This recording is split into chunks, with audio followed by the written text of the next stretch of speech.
ಹೊಸ ವರ್ಷದಲ್ಲಿ ಈ ವಸ್ತುಗಳನ್ನು ಮನೆಗೆ ತಂದರೆ ಅದೃಷ್ಟ ನಿಮ್ಮನ್ನು ಹುಡುಕಿಕೊಂಡು ಬರುತ್ತದೆ. ಹೊಸ ವರ್ಷ 2024ರಲ್ಲಿ ಇವುಗಳನ್ನು ಮನೆಗೆ ತಂದರೆ ವರ್ಷ ಪೂರ್ತಿ ಹಣ ಮತ್ತು ಸಂಪತ್ತು ಒದಗುತ್ತದೆ. ಹೊಸ ವರ್ಷ 2024ರ ಆರಂಭಕ್ಕೆ ಇನ್ನೇನು ಕೆಲವು ದಿನಗಳಿವೆ. 2024ರ ಹೊಸ ವರ್ಷ ಆರಂಭಕ್ಕೆ ನೀವು ಈ ವಸ್ತುಗಳನ್ನು ಮನೆಗೆ ತಂದರೆ ಅದೃಷ್ಟ ನಿಮ್ಮನ್ನು ಹುಡುಕಿ ಬರುತ್ತದೆ. ಹೊಸ ವರ್ಷದಲ್ಲಿ ನಾವು ಯಾವ ವಸ್ತುಗಳನ್ನು ಮನೆಗೆ ತರಬೇಕು ಬನ್ನಿ ನೋಡೋಣ. ಪ್ರಸ್ತುತ ನಾವು ವರ್ಷದ ಕೊನೆಯ ತಿಂಗಳಿನಲ್ಲಿದ್ದು ಇನ್ನೇನು ಕೆಲವೇ ದಿನಗಳಲ್ಲಿ 2024ರ ಹೊಸ ವರ್ಷ ಆರಂಭವಾಗಲಿದೆ.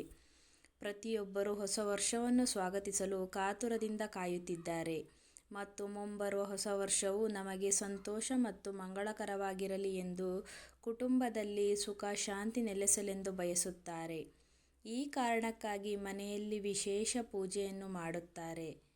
ಮುಂದಿನ ವರ್ಷದಲ್ಲಿ ನಮ್ಮೆಲ್ಲರ ಆರ್ಥಿಕ ಸಮಸ್ಯೆಗಳು ದೂರವಾಗಿ ಹಣವನ್ನು ಪಡೆಯುವುದಕ್ಕಾಗಿ ಲಕ್ಷ್ಮೀದೇವಿಯ ಅನುಗ್ರಹಕ್ಕಾಗಿ ಈ ವಸ್ತುಗಳನ್ನು ನೀವು ಮನೆಗೆ ತರಬೇಕು. ಹೊಸ ವರ್ಷಕ್ಕೂ ಮುನ್ನ ನೀವು ಮನೆಗೆ ಯಾವೆಲ್ಲ ವಸ್ತುಗಳನ್ನು ತರಬೇಕು? ಶಾಸ್ತ್ರದ ಪ್ರಕಾರ ಹೊಸ ವರ್ಷಕ್ಕೂ ಮುನ್ನ ನೀವು ಈ ವಸ್ತುಗಳನ್ನು ಮನೆಗೆ ತನ್ನಿ. ಆ ವಸ್ತುಗಳು ಯಾವುದು ಎಂದು ತಿಳಿಯೋಕೆ ಮುಂಚೆ ನೀವೇನಾದರೂ ಮೊದಲನೇ ಸಾರಿ ನನ್ನ ಚಾನಲ್ಗೆ ಬಂದಿದ್ದರೆ ಪ್ಲೀಸ್ ನನ್ನ ಚಾನಲನ್ನು ಸಬ್ಸ್ಕ್ರೈಬ್ ಮಾಡಿಕೊಂಡು ನೋಡಿ. ನವಿಲುಗರಿ. ಶಾಸ್ತ್ರದ ಪ್ರಕಾರ ಹೊಸ ವರ್ಷದಂದು ನವಿಲುಗರಿಯನ್ನು ಖರೀದಿಸಿ ಮನೆಗೆ ತಂದರೆ ಲಕ್ಷ್ಮೀದೇವಿಗೆ ತುಂಬ ಸಂತೋಷವಾಗುತ್ತದೆ.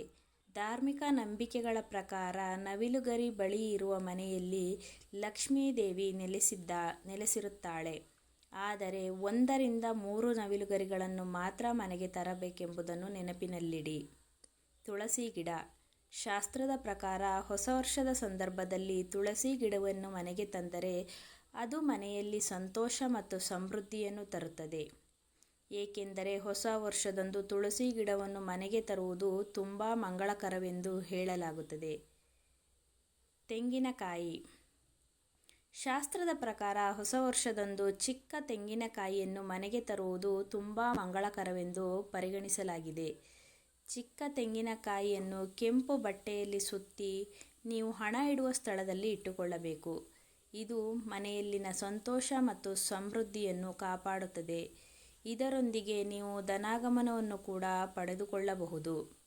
ಇನ್ನು ಮುತ್ತಿನ ಶಂಖ. ಹೊಸ ವರ್ಷದಂದು ಮುತ್ತಿನ ಶಂಖವನ್ನು ಮನೆಗೆ ತರುವುದು ತುಂಬ ಮಂಗಳಕರವೆಂದು ಪರಿಗಣಿಸಲಾಗಿದೆ. ಹೊಸ ವರ್ಷ ಒಂದು ಮುತ್ತಿನ ಶಂಖವನ್ನು ಮನೆಗೆ ತನ್ನಿ ಮತ್ತು ಅದನ್ನು ನೀವು ಸುರಕ್ಷಿತ ಸ್ಥಳದಲ್ಲಿ ಅಥವಾ ನೀವು ಹಣ ಇಡುವ ಸ್ಥಳದಲ್ಲಿ ಇಡಿ. ಶಾಸ್ತ್ರಗಳ ಪ್ರಕಾರ ಹೀಗೆ ಮಾಡುವುದರಿಂದ ನೀವು ವರ್ಷವಿಡೀ ಹಣದ ಸಮಸ್ಯೆಗಳಿಂದ ದೂರವಿರಬಹುದು. ಲಾಫಿಂಗ್ ಬುದ್ಧ.